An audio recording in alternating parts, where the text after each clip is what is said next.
저는 요새 이분이 제일 신기해요. 안철수 의원. 우리 당이 얼씬도 말라. 막 이런 얘기를 하는데 제가 지난 방송에서 말씀드렸는데 저 사석에서 보고 좀 놀랐거든요. 의외로 눈이 맑아. 그래서 이 사람 근데 왜 정치 마이크만 잡으면 이상해지지 막 이런 생각을 했었어요. 그래서 왜 이 안철수 의원은 이렇게 반대를 하는 것인가. 그래서 뭐 장동혁과 손을 잡은 것이냐 이런 얘기까지 나오고 있는 상황 아닙니까? 저는 좀 안철수 의원이 그냥 좀 집토끼 행세를 제대로 한다라는 인상이 좀 첫 번째로 들었는데 일단 안철수 의원은 지금 안에 있고 한동훈 의원은 밖에 있잖아요. 근데 둘이 사실 그 어떤 롤이라고 해야 될까 역할이 조금 겹쳤어요. 그동안 보면. 그러니까 안철수 의원도 사실 비상계엄 해제에 앞장섰고 탄핵에 찬성했던 몇 안 되는 대표적인 그런 당내 인사였고 당연히 한동훈 대표와도 관계가 나쁘지 않았다는 말이에요. 근데 이번에 이제 반기를 든 건 아무래도 좀 전당대회 제도전을 고려한 승부수가 아닌가. 왜냐면 다음 전당대회는 결국에는 장동혁 대 반장동혁으로 흘러갈 텐데 그러면 사실은 이제 반장동혁에 있는 사람으로서는 어떤 그런 쇄신이나 이런 거를 좀 강조를 해야 되는데 그게 사실 한동훈의 롤과 좀 겹치잖아요. 그래서 사실 그 안철수 의원의 어떤 얼마 전 기자회견 발언을 보면 계엄을 막은 건 결코 한의원 혼자가 아닌데 왜 그날의 역사가 오직 한동훈 한 사람의 영웅서사가 돼야 하느냐라고 대놓고 얘기를 한단 말이에요. 그러니까 자기도 영웅이라는 거죠. 그래서 어쨌든 자기도 영웅인데 왜 장동혁이랑 네. 손을 잡어? 그래서 사실 저도 개인적으로 장동혁이랑 손을 잡을 의도까지는 아니라고 보여지고 다만 이제 반한동훈이라는 그 기치를 활용해서 좀 이해관계가 당내 맞았다. 세력화를 좀 깨하려는 의도로는 보여요. 왜냐하면 사실 안철수 의원이야말로 당내 세력에 진짜 전무하거든요. 그러니까 안철수계 의원이라고 하면 떠오르는 사람이 한 명도 없을 정도로 그래서 어쨌든 반한동훈 기조를 유지하면 그래도 조금 그 당에 자기가 원래 있는 지토끼로서 좀 당내 세력을 좀 넓힐 수 있고 당내 세력을 좀 확보한 다음에 그걸 바탕으로 좀 그때 가서 이제 장동혁 대표와 좀 차별화를 깨하면서 그 대표 자리에 도전하려고 하는 게 아닌가 좀 생각이 들었습니다. 그 조갑재 씨가 방송에 나와서 이런 얘기를 하더라고요. 안철수 의원이 지는 해 장동혁 도움을 받아서 당대표가 된다. 그건 불가능하고 또 된 데를 뭐 하겠냐. 왜 이렇게 급해? 막 이런 얘기를 했는데 이게 재밌어서 온라인 기사를 썼거든요. 그리고 댓글이 부르르르르 그 기억이 나는데 안철수 의원을 보면 좀 답답해요. 그 사석에서 만나서 이렇게 맑은 눈의 사람이었었는데 역시 막눈광인가? 근데 그 정도는 아닌 것 같은데 친구도 없을 것 같고 뭔가 좀 사석에서 그렇게 그 아재 개그를 근데 정말 맥락 없이 아재 개그를 끊임없이 하세요. 저도 네. 하나 들은 게 불굴의 의지로. 네. 저도 하나 들은 게 있는데 우리 회사 뭐 후배의 이름을 가지고 이제 아재 개그를 하더라고요. 그래서 그 나중에 사석에서 말씀드리겠습니다. 그리고 저하고는 전에 방송에서도 얘기했는데 그분이 영화광이에요. 진심 영화광이더라고. 그래서 둘이서 영화 얘기를 밥 먹으면서 영화 얘기만 했던 기억이. 눈이 맑은데 왜 마이크만 잡으면 저렇게 되실까요? 속으로 좀 안타까웠던 그런 기억이 나요. 그래서 지금도 앞뒤 맥락을 모르니까 이런 본인이 했던 거하고 지금 정반대 얘기를 그냥 이해관계에 따라 왔다 갔다 하는데 이게 과연 본인한테 뭐가 남는 행동인지 좀 불가해한 그런 분입니다. 자, 또 이제 우리가 보수재건의 한 척으로 지목했던 이준석 대표가 있죠. 근데 이분이야말로 지금 상황이 되게 녹록지 않은데 지난주에도 제가 잠깐 얘기했지만 그 개혁신당 그 정의한 부산시장 후보의 그 자작극 테러 사건 이게 있었어요. 그래서 요것 때문에 국민의힘에서도 회의론이 많은데 좀 어떤 상황입니까? 그러니까 이준석 대표가 사실은 그러니까 국민의힘 입장에서는 이준석 대표와 좀 함께 가야 되는 가장 큰 이유가 청년표였거든요. 그러니까 개혁신당이라는 당 자체가 그 2030 청년 표심을 기반으로 한 정당이잖아요. 그러니까 지금 국민의힘이 좀 부족한 그 청년 표심을 갖고 올 만한 어떤 그런 가교라고 해야 될까요? 그런 역할로 이준석 대표를 좀 필요로 했던 건데 사실 이번에 그 정의한 그 사태 이후로 이게 사실 어떻게 보면 선거 과정에서 공정성 이슈이기도 하고 보면 네. 볼수록 기가 차던데 네. 내용들이. 그러니까 많이 그 개혁신당이 추구하던 그게 많이 좀 너무 깎였죠. 사실 그래서 국민의 입장에서는 어떤 선거 연대, 그러니까 합당을 통해서 얻을 만한 실익이 좀 줄어든 상태고 그래서 좀 회의적인 시각이 저는 놀란 게 네. 이 정도 되면은 예를 들어서 정의안도 정의안이지만 그 부산시 후보들이 전부 다 그 정의안의 아버지 그 온병원 정근이라는 사람이 있어요. 그 사람이 이제 민세영 기자도 들어봤을 수 있지만 상습 출마자 부산에서는 네, 그런 네. 사람인데 정치 지망생이고 그 병원에서 나온 사람들이 전부 다 뭐 비례 1번부터 쫙쫙 나왔는데 그거에 대해서 몰랐다고 하고 아무 사과도 없다는 게 좀 이해가 안 되는데 당에서 어떤 말이 없습니까? 그거에 대해서는? 네, 그렇죠. 그러니까 지금 좀 약간 자기들도 좀 패닉 상황인 것 같아요. 자기들도 개혁신당 좀, 자체가 네, 자기들도 좀 그 네. 패닉이 우리도 몰랐다 솔직히 사과를 하고 하는 게 훨씬 낫지 않나? 그렇죠. 최근 그 광주시당 위원장이 탈당을 하면서 이제 뭐 그런 당시에 있었던 일들을 뭐 좀 상세하게 적어 놨더라고요. 그러니까 이런 것들을 뭐 사실관계나 이제 이런 것들은 또 서로 말이 다를 수가 있지만 어쨌든 뭐 요점은 이런 거였던 것 같아요. 그러니까 뭐 그러니까 이제 이준석 대표가 후보를 뭐 각 지역에 정하기에 앞서서 이제 부산 지역에서도 뭐 대표가 이제 언제 내려오려나 막 이렇게 오매불망 좀 기다리고 뭐 이제 이런 분위기가 있었는데 계속 좀 오지 않다가 어느 날 갑자기 이제 그렇게 처음 보는 이름을 이렇게 뭐 불현듯 들고 와서 굉장히 좀 당황스러웠다. 이제 뭐 이런 취지예요. 그러니까 그런 것들을 좀 길게 올리면서 이제 탈당의 변처럼 적은 부분이 있는데 이 내용이 정말 다 사실이라면 방금 말씀하신 것처럼 개혁신당이 그러니까 그 기존 정당이랑 좀 뭐 차별화, 특히나 국민의힘이랑 많이 좀 다른 어떤 이미지를 구가하고자 했는데 하나도 그런 점이 또 돋보이지 않는 그런 일이었던 것 같습니다. 이런저런 소문이 있던데 예를 들어서 개혁신당이 지금 그 소위 말해서 그 정근 씨한테 몽땅 다 맡긴 그런 거를 우리가 좀 추정을 할 수 있잖아요. 그럼 그 과정이 그냥 투명하게 갔겠느냐, 뭐가 오가지 않았겠느냐는 그런 말들이 되게 많은 것 같아요. 그리고 사실 이게 합리적 의심이고, 근데 이준석 대표가 이에 대해서 말을 전혀 안 하고 있다는 거, 이거 굉장히 큰 문제라고 생각을 합니다. 그래서 우리가 이제 이준석 대표가 무슨 말을 하면 언론에서도 많이 다뤘고, 사실 저도 예전에 온라인 기사 많이 썼어요. 왜냐하면 들으면서 하고 무릎을 치는 것도 많고, 그런데 이제 요즘은 그 빈도수도 그렇고 이제 발언 영향력도 예전보다 못하다. 그렇지 않습니까? 네, 그러니까 개혁신당 상황이 지금 워낙에 좀 말이 아니다 보니까 별다른 그런 현안에 말을 얹지 못하는 상태여서 그런 것도 좀 있을 것 같고요. 종합적으로 좀 봤을 때 지금 또 최근에 또 다른 탈당한 어떤 개혁신당 당원이었던 분의 뭐 글을 좀 봤는데 결국 이제 요점은 그거였던 것 같아요. 그러니까 그냥 개혁신당이라는 당 자체가 너무나 이준석이라는 사람의 독단적 그런 1인 정당. 운영에 노출되어 있었고, 그리고 뭐 정의한 사태 같은 것도 이준석 지도부는 절대로 막을 수 있는 지도부가 아니었다. 뭐 당이 너무 폐쇄적이고, 그리고 뭐 이준석 대표가 뭐만 하면 다들 역시 뭐 이준석 대표는 뭔가 달라도 달라라고 박수 쳐줄 사람들만 있었다는 거예요. 그걸 깨닫고 너무나 현타가 온 나머지 지금까지 수백만 원의 당비를 냈음에도 불구하고 탈당을 한다. 이 말이라면 상당한 위기인데 이준석 대표가 그런 상황들을 잘 바라보고 그러고 있는지는 잘 모르겠습니다. 좀 딱딱한 얘기했는데 그냥 우리 재미거리로 아까 잠깐 얘기했던 홍준표 전 대표, 그러니까 대구시장이죠. 전 대구시장. 이분이 요새 지금 페이스북을 통해서 굉장히 재밌는 얘기들을 많이 하는데 저도 사실 온라인 기사 많이 쓰는데 여전히 화력이 만만치 않고요. 제가 10년 전에 정치부장 할 때 이분 별명이 PV 요정이었어요. 쓰면 올라가니까. 그래서 정치부장들 모임에서 PV 요정이야 그랬거든요. 그리고 잠깐 떨어졌었는데 요즘 제가 이제 여기 앉아서 온라인 기사 쓰면서 보니까 역시 PV 요정이다. 그래서 특히 한동훈 대표를 상대로 굉장히 욕을 많이 하는데 최근에는 너라고 하더라고. 그래서 그리고 이제 자기가 정계 은퇴를 했는데 보수 진영을 맨날 까. 그래서 네. 되게 아프게 까. 그래서 홍준표라는 사람에 대한 믿음은 제가 높지는 않지만 굉장히 재밌다. 그래서 왜 이렇게 자꾸 쏟아내고 본인은 도대체 어떤 생각을 하는 것인가 이런 생각들을 좀 궁금하게 하더라고요.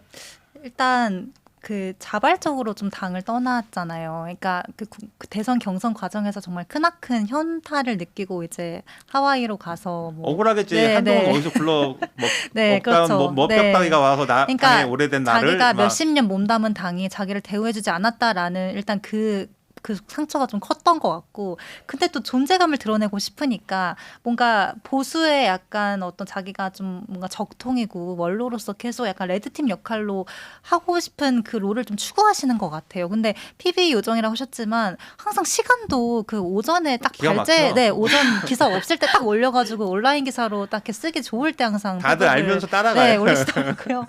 근데 이제 또 최근에 또 이제 홍준표 그 전 시장 이름이 많이 나왔던 거는 그 이제 이제 이재명 대통령이 요즘에 통합 인사를 좀 하잖아요. 그래서 뭐 이미 이제 총리 인선이 다 끝났고 이제 취임도 했지만 총리 하마평으로 또 이분이 좀 오르기도 했었는데 본인이 아마 꿈꾸지 네. 않았을까. 그랬을 것 근데 같아요. 이제 제가 지금 총리실도 출입하고 있는데 그래서 저희 기자들끼리 근데 홍준표 총리가 오면 되게 재밌긴 하겠다. 나라에 도움이 될지 안 될지 모르겠지만 되게 재밌긴 하겠다라고. 이재명 대통령이 난 그거 못할 것 같아. 그렇죠. 지금까지 저기 당에서 정청래 대하는 것도 힘든데 네, 여기서 또 네. 튀면은 근데 홍준표 시장도 어쨌든 이런 식으로 그러니까 은근히 또 이재명 대통령이나 현 정부에 그러니까 예를 들어 최근에 그 메가 프로젝트 관련해서 뭐 대구가 소외됐다 이런 식으로 소리가 맞아요. 나오니까 거기에 대해서는 또 약간 현 정부의 정책을 옹호하는 글을 그러게 올렸거든요. 김부겸 뽑자며 네. 막 이런 얘기했었죠. 그러니까 은근히 또 현 정부의 그런 실용주의 정책에는 되게 긍정적이에요. 그래서 사실 근데 그걸 쏟아내는 게 본인의 뭐 소신일 수도 있는데 좀 어떻게 보면 그런 통합 인사라는 걸로 뭔가 한 자리를 얻을 수 그쵸. 있는 그런 야망도 좀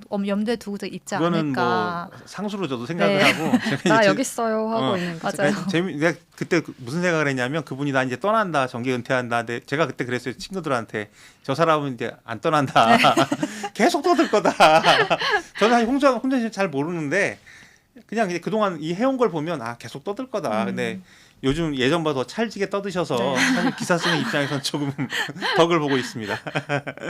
근데 이런 이제 이렇게 보면은 이제 이런 상황을 좀 종합을 해보면 여하튼 간에 어떤 거냐면 보수 제거는 쉽지 않다. 그래서 장동혁 대표가 버티고 있고 각자 이제 이 나온 사람들이 비틀거리고 있기 때문에 이 각기도 국민의힘은 산 것도 아니고 죽은 것도 아닌 물론 지금 민주당도 그런 상황이기 때문에 지금 상황에서는 약간 아노미 상황이기 때문에 서로 지금 버티고 있는 관계가 아닌가 이렇게 보는데 더 미래를 본다면 보수 진영에는 과연 지금 이 사람들이 다 죽어가고 있는데 차기 대선을 이끌 확실한 얼굴이 있냐 이런 질문으로 좀 이어질 수 있을 것 같아요. 그래서 두 분이 보시기에 지금 보수 진영에서 가장 경쟁력이 있는 주자는 누구입니까? 아니면 그 정말 새로운 인물이 등장할 가능성도 있을까요? 사실 뭐 지금 시점에서 보이는 사람 기준으로 이야기를 하자면 뭐 그러니까 한동훈 의원이 아닐까라는 생각을 좀 해보는데요. 근데 복당을 해야 그것도 그렇죠. 그러니까 복당이라는 과제가 일단 있고, 근데 뭐 복당이라는 현실적인 과제도 있지만 일단 그 정치는 그래도 이제 말주변으로 하는 게 아니잖아요. 사실은 뭐 메시지나 행동이 굉장히 좀 중요한데 아직까지 보여준 모습은 물론 뭐 임기 시작한 지 얼마 안 되기는 했지만 너무 뭐 말주변으로 모든 거를 다 해결하고자 하는 모습을 아직 버리지 못한 것 같아요. 뭐 최근에도 보면 토론하자라고 그렇게 얘기를 하잖아요. 근데 사실 그러니까 그리고 상대를 받는 게 꼭 이기는 건 아니에요. 그렇죠. 토론에서. 그러니까 그게 이제 본인의 진짜 내가 논리로 압살했다. 이제 이런 기분은 굉장히 도취되는 기분이고 엄청 좋은 기분이지만 그런 상황에서 또 예. 어떤 결과가 있냐면 제가 말은 못하겠지만 어떤 토론회가 있었어요 예전에. 근데 예. 상대를 압살했는데 네네. 반대로 어떻게 하냐면 저 싸가지 없는 놈이 그렇죠. 그렇게 될 수도 있는 부분이고. 근데 사실, 그러니까 토론은 물론 뭐 정치 발전이나 여러 뭐 의제를 발전시키는 과정에서는 굉장히 좋은 행위이지만 지금 한동훈이 토론하자라고 하는 거는 약간 옥상으로 올라와. 약간 이런 것 같거든요. 예, 내가 밟아줄게. 뭐 이런 거인 것 같고. 그리고 뭐 토론이 무산이 됐다고 하면 사실 뭐 좋은 토론을 기대했는데 무산돼서 아쉽습니다. 다음에는 꼭 좋은 토론 하기를 바랍니다. 라고 말을 하면 되는데 한동훈이 무서워서 이제 뭐 꽁무니 빼고 도망갔다라는 식으로 반응을 하면 이거는 솔직히 조금 좀 짜치다는 생각이 들고요. 그리고 그 토론을 계속 얘기하는 모습을 보면서 저는 그 이준석 의원이 전환길 씨랑 부정선거 토론을 했잖아요. 근데 네. 사실 그게 이준석 의원한테 어떤 플러스가 됐나요? 그러니까 저는 정말 본인만 만족하는 토론이었을 거라고 생각을 하고 본인과 본인 강성지 그렇죠. 역시 우리 이준석 의원 또 논리로 다 찢어 놓으셨다. 이렇게 지지자들은 생각을 하겠지만 그게 토론으로 애초에 뭐 격파할 수 있는 영역도 아니고요. 정말 참 두 사람이 아까도 이야기했지만 이런 점에서는 너무나 닮았다라는 생각을 좀 했습니다. 저도 사실 한동훈 의원이 그나마 좀 가장 경쟁력이 있지 않을까 생각을 하는데 일단 새로운 인물의 등장 가능성을 생각해 본다면 사실 이렇게 뭐 지금 있는 사람들 중에 크게 떠오르지 않고 근데 그렇다고 왜냐면 윤석열이라는 이제 정말 최악의 사례가 있잖아요. 그러니까 그냥 저는 그냥 사람으로 생각을 안 해요 지금. 그래서 어떤 새로운 그러니까 그런 어떤 새로운 사람을 어떻게 외부에서 영입을 해왔을 때 그 부작용을 최악의 부작용을 저희 물론 국민들도 겪었지만 국민의힘이 사실 어떻게 보면 국민의힘 사람들이 어떻게 보면 윤석열을 제일 싫어할 수도 있을 만큼 그걸 겪었기 때문에 이 새로운 인물, 그러니까 당에서 함께한 그런 역사가 없는 새로운 인물에 대한 경계가 기본적으로 좀 있지 않을까 싶어서 그냥 지금 있는 사람 중에서는 저도 한동훈 의원이 가장 좀 경쟁력이 있다고 보는데 일단 기본적으로 한동훈 의원은 그래도 좀 팬덤이 있는 정치인이잖아요. 그러니까 물론 이준석 의원도 좀 팬덤이 있지만 제가 생각하기로는 그래도 이준석 팬덤보다는 한동훈 팬덤이 조금은 확장성이 있다고 좀 보거든요. 이준석 의원은 좀 네. 뭐랄까 좀 네. 설익은 느낌도 있고 네. 좀 정직하지 않은 느낌이 그 좀 기본적으로 있어. 이준석 네. 의원의 사실 그 정치적인 어떤 레토릭이나 이런 게 다 약간 갈라치기를 좀 기가 막히게 잘하는 사람이잖아요. 그러니까 근데 그런 식으로 해왔으면 반을 잃고 그러니까 반을 얻은 대신에 반을 다 잃어버린 거기 때문에 뭔가 확장성이 좀 떨어진다고 보고 한동훈 대표가 지금 조금 약한 뭐 당내 어떤 의원들 현역 의원들 사이에서 좀 입지를 좀 얻는 거라든지 말씀하신 것처럼 좀 개인의 어떤 그런 표현하는 방식을 좀 이렇게 정제한다든지 그런 점들이 조금 보완이 되면 좀 그래도 차기를 좀 꿈꿔볼 수 있지 않을까 싶은데 좀 보완해야 될 게 많다고 좀 생각이 들기도 합니다. 예. 그 연장선상에서 같은 질문이에요. 정치라는 게 좌우 날개가 같이 날아야 하는데 그런 의미에서 지금 가장 보수에 필요한 리더십은 어떤 모습인가? 이게 어쩌면 한동훈 대표가 부족한 부분일 수도 있고 어쩌면 한동훈 대표가 지금 그나마 가지고 있는 것일 수도 있는데 그게 어떤 모습이라고들 보세요? 유능함의 리더십이 필요하지 않을까 이런 생각을 좀 했는데요. 뭐 좌우 양쪽 날개라고 말씀을 해주셨는데 지금 보수 진보 양쪽 날개가 골고루 못하고 있어서 전반적으로 정치가 재미가 없죠. 저공비행을 하고 있는 것 같거든요. 그래서 좀 어느 쪽이든지 그러니까 강성 지지층에 휘둘리지 않고 좀 더 먼저 앞서서 의제를 설정한 다음에 그 의제와 관련해서 굉장히 좀 비전 있는 그러니까 좀 이렇게 괜찮은 비전을 제시를 하고 거기로 지지자들을 설득해서 끌고 갈 수 있는 그런 리더십을 보이는 쪽이 이제 앞으로 유권자의 선택을 받지 않을까. 예. 저는 조금 국민의힘이 지금 정말로 좀 이렇게 되게 위기감을 느껴야 한다고 보는 게 그러니까 좌우라고 하셨는데 그 좌우 이념 스펙트럼이 있을 때 지금 이제 이재명 대통령이 뭐 그 당대표 시절에 대한 평가는 여러 가지로 좀 엇갈리고 가오도 많았지만 어쨌든 본인이 취임한 이후에는 뭐 모두의 대통령이다. 그리고 뭐 통합 실용주의를 하겠다. 자기는 중도 보수다. 뭐 이런 발언을 하면서 그 기존의 우파 정치가 할 만한 영역들을 자꾸 좀 침투하고 있단 말이에요. 사실 그런 그렇죠. 부분에 대해서 뭐 홍준표 아까 얘기도 했지만 좀 그런 부분에서는 긍정적으로 보수 진영에서도 평가하기도 하고 그러니까 그런 식으로 어쨌든 보수가 정말 나아가야 할 그런 방향이나 영역을 지금 현 민주당 정부가 그거를 조금 차지하고 있기 때문에 이거를 끝까지 지켜내야 보수가 보수로 남을 수 있다고 생각을 하는데 그거를 좀 이끌어갈 리더십이 좀 필요하다고 생각을 합니다.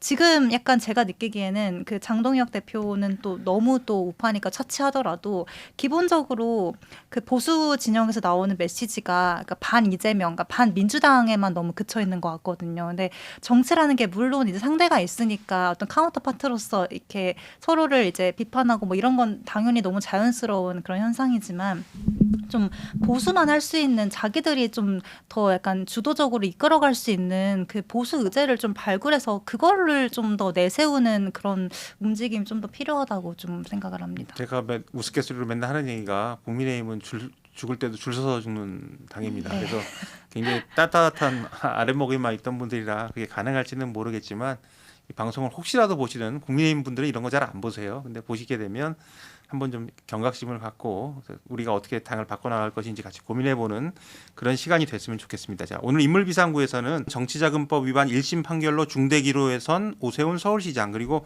오 시장의 시장직 상실형으로 흐릿해진 보수 재건 밑그림 그리고 보수 차세대 주자들의 현 주소를 짚어봤습니다. 불과 2달 전만 해도 보수의 미래를 이끌 얼굴로 꼽히던 인물들이 지금 편치 않은 상황을 맞고 있는 상황인데요. 보수 진영이 새로운 리더십을 만들어낼 수 있을지 아니면 또 다른 인물이 등장하게 될지 우리 모두 관심 갖고 지켜보면 좋겠습니다. 자, 인물비상구의 시그니처죠. 한 줄 논평으로 오늘 시간 마무리하겠습니다. 네.